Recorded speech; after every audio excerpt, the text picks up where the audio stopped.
Hi guys, I just wanted to share another video. People have been always asking about lighting, and while there's really no one solution for each and every collection room, so I'm deciding to probably share with you some of the things that I've done. Again, I've been collecting for so many years, so my lighting has been changed in so many ways. But definitely, hopefully, this video will give you some idea. So, since we're going to talk about lighting, chances are my camera will be going on and off focus because of the lights. But one of the basic things that I really love that I've done for the setup is I've attached smart switches for all my lights. So, through the help of Google, then I can be able to control each and every part of the room. Okay, let me show you and demonstrate that.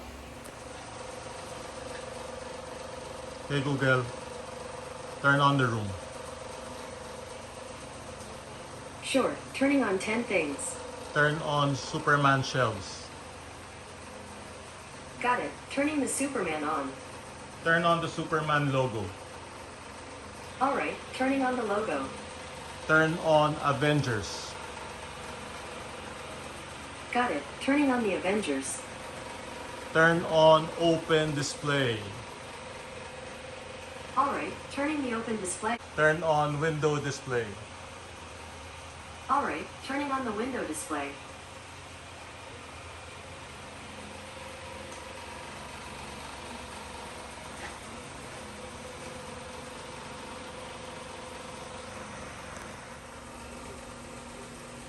These are probably the first lights that I've used when I started. These are just the regular LED spotlights, but actually even started with the halogen ones, but they're pretty hot. So it's a good thing I was able to finally get some LED ones. They're not that great aesthetically because, as you can see, I still have a lot of electrical tape, a lot of exposed wires, but they do the trick for lighting very specific areas of my cab.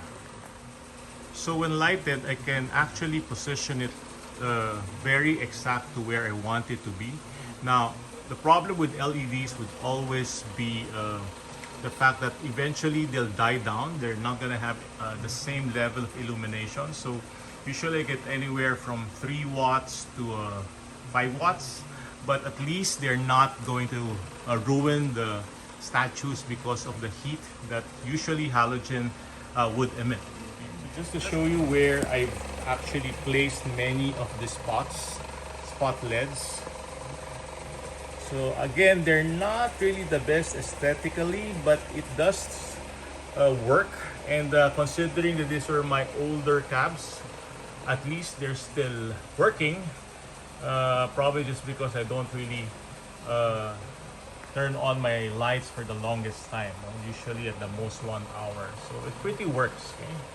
Okay, another type of lighting that I have used in the past. I only have this last shelves that has these types of lighting, and these are the LED strips.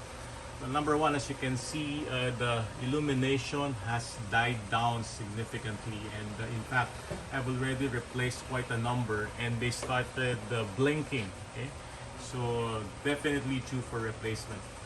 One thing about the LED strips is that I don't really like whenever I see the LEDs. It's like having several dots on your shelves that can also become very distracting. So for many of my LED strips now, actually just recently, about I think less than a month ago, I've started to replace them with LED bars. So it's still LED, there are still LED strips inside. The only difference is it's covered by a plastic cover of some sort, and the base is aluminum. So at the very least, I don't get to see distracting dots on my shelves. So it works pretty well. It's relatively easy to install as well. So for this particular area, I've already replaced many of the, actually all of the LED strips to the LED bars. Okay, so these are now the LED bars that I'm using. Some I've combined because some of the shelves are longer than normal. So I think this is available in various lengths. Okay? So this is a good alternative, particularly for shelving. Okay, so in 2019, I was able to finally come up with custom shelves, and I now was able to ask the contractor to eventually install lights just behind this particular area here. So in each of these areas, there's lighting. Let me show you at the back. Okay, so those are the lighting in each part of the shell. So they're found in the entire area. So each and every wooden frame has lighting behind it. So it's a good way to hide the light itself, and it also makes the shelving more attractive because it's lighted, but there's no distraction coming from the actual bulb or lamp. Okay? So this is basically how I've installed my lights. Okay? And finally, I've added some track lights. Okay? I hope my focus is still there.